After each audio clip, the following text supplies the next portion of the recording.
Why, hello there. I'm Sen. We are in the Book Nook, and today I'm going to tell you about what I will be reading for Occult Detective October. Maybe some of these books will interest you, and you might want to read some of these yourself. So, I try to keep it rational with the amount of books I can actually read in a month. And so, on average, I read between 7 to 11 books. Depends on how large the books I'm reading and all of that stuff. So, for Occult Detective October, I have 5 books. I'm going to attempt to read all of them. And the first one I want to get is, since one of the prompts is to read something before 1960, I wanted to read Algernon Blackwood's John Silence series, which, thank you to Dave Brzezinski, because he told me that I can find this on the Gutenberg Project, where it's free to download, so I can read it for free, which is awesome. So that is on there if anyone else is interested in that. That's the John Silence series. And what that is it's a collection of tales featuring the character John Silence, who is a psychic detective who investigates the paranormal. So he is an occult detective, and we are going to read about that. And so it's on an ebook, and it says it's like 265 pages, but there's a bunch of different stories. So I might read a couple and then go to my other books and then come back to that one at the end, just to make sure I can fit in at least all the other books I'm reading as well. So let me tell you about what else I'm going to read.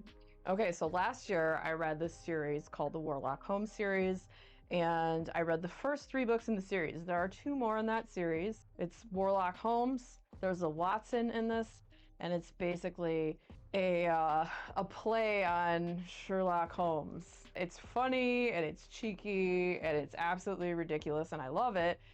And so after the readathon last year, I was like, yeah, I'm gonna keep reading the series, and then I just didn't. I got distracted by other books.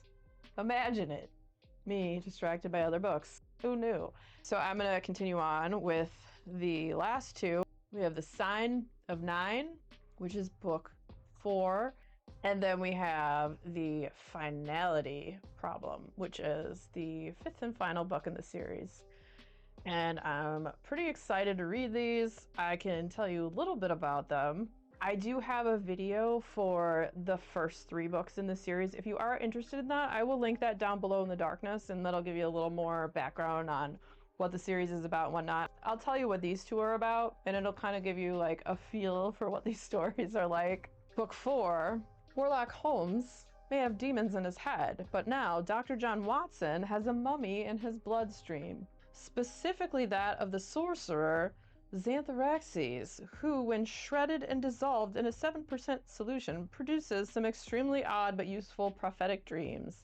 There's also a small matter of Watson falling for yet another damsel du jour, and Warlock deciding that his companion needs some domestic bliss. So that is book 4.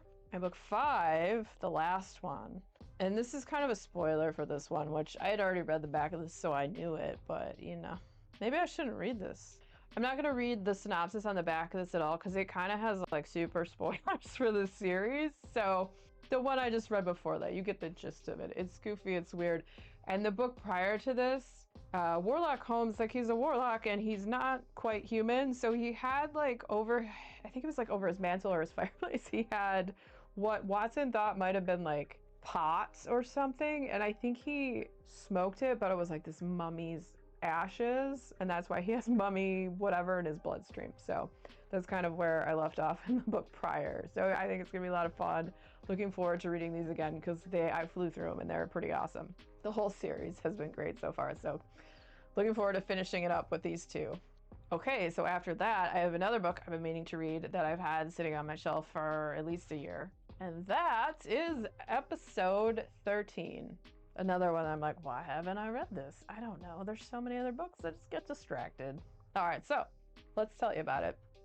Fades to Black is the newest hit ghost hunting reality TV show, led by husband and wife team Matt and Claire Kirkland. It features a dedicated crew of ghost hunting experts.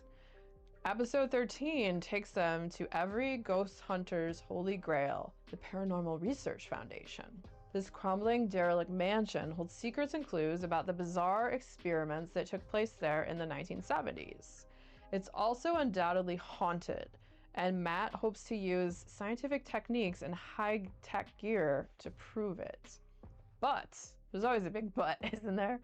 as the house begins to slowly reveal itself to the crew. Proof of an afterlife might not be everything Matt dreamed of. And yeah, I'm looking forward to reading this because I've been meaning to read this one for quite some time. All right, the next one is an X-Files book because I love the X-Files. This one was in my friend's little free library, so this one was free. I love X-Files books. I have a couple, and this is the third one now that I own.